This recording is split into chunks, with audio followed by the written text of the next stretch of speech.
Paul Simon and Art Garfunkel met when they were 12 years old in a high school in New York City. The two became great friends mainly because of their common taste and talent. Soon they began playing, singing, and making music together. With the vocal duo they formed, initially under the name of Tom and Jerry, they released their first single in 1957 when they were still teenagers, but they did not achieve any success at the time. It was later in the 60s that they reunited as Simon and Garfunkel and released a series of highly successful albums, including Parsley, Sage, Rosemary and Thyme and Bookends. They have become one of the most iconic musical duos in music history, with memorable songs such as The Sounds of Silence, Scarborough Fair, and Mrs. Robinson. However, their personal and professional relationship has had its ups and downs over the years. After a time of intense conviviality and absolute success, the frictions began to become stronger and more constant due to different musical interests and opposing directions that each one wanted to explore. Simon was considering having a solo career on the side and being able to experiment other musical styles, while Garfunkel was focused on forming an acting career while maintaining his folk duo at the same time. Their divergent musical visions already generated conflicts in the studio, which bothered both of them, as the intimacy they had was proportional to the intensity of the debates that were created. In addition, these raids also interfere with the progress and quality of the work. Musicians, crew, record company executives, everyone was being impacted. The breakpoint happened in the middle of the recordings of the album Bridge Over Troubled Water in the early 70s. In 1967, they began to get involved with cinema when they participated in the soundtrack of the film The Graduate, which in Brazil was called The First Night of a Man, starring a great young actor called Dustin Hoffman. The director Mike Nichols used and abused of Simon and Garfunkel's music in key scenes to spice up the narrative.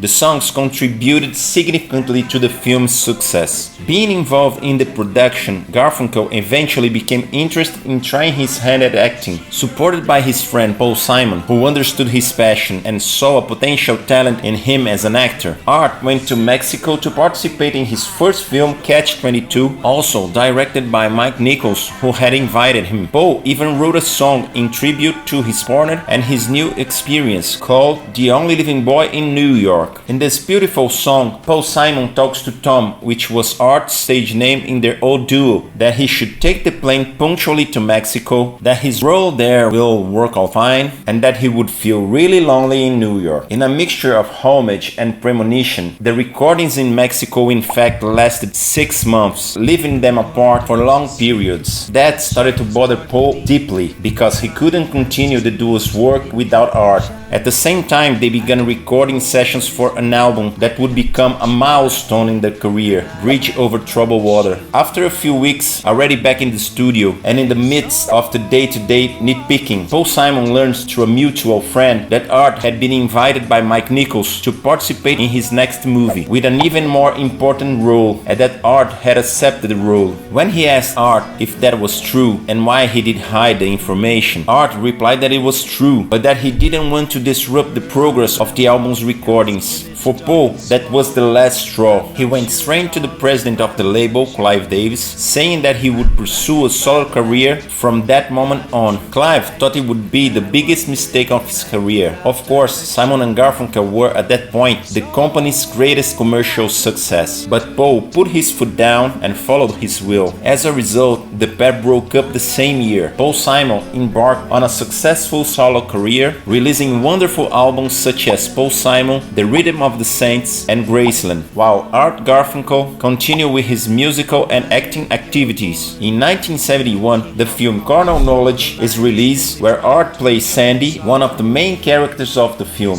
Despite the initial breakup, they met for many projects and tours over the years, such as 1981's The Concert in Central Park, which brought them together a decade after the breakup, an open-air concert for more than 500,000 people, and which yielded a live album released in 1982 that is well worth listening to. Demonstrating a complex and evolving relationship, the duo Simon and Garfunkel has continued to be celebrated by fans and critics, and their work echoes brilliantly to this day. Artie goes to do this, and I was very much in favor of him doing that. In fact, I wrote a song about it, The Only Living Boy in New York. Right. It was about him going down to Mexico to shoot Catch-22.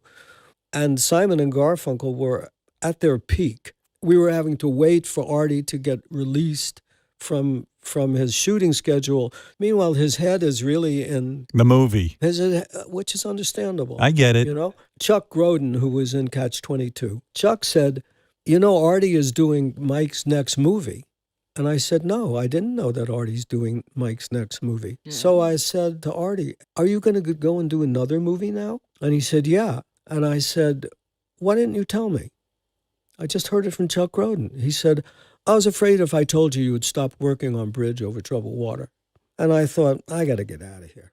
Yeah, good for you. If you enjoyed this video and like this channel, subscribe, leave a like, give me a suggestion about what story you want to hear so I can always improve and bring you new and better videos.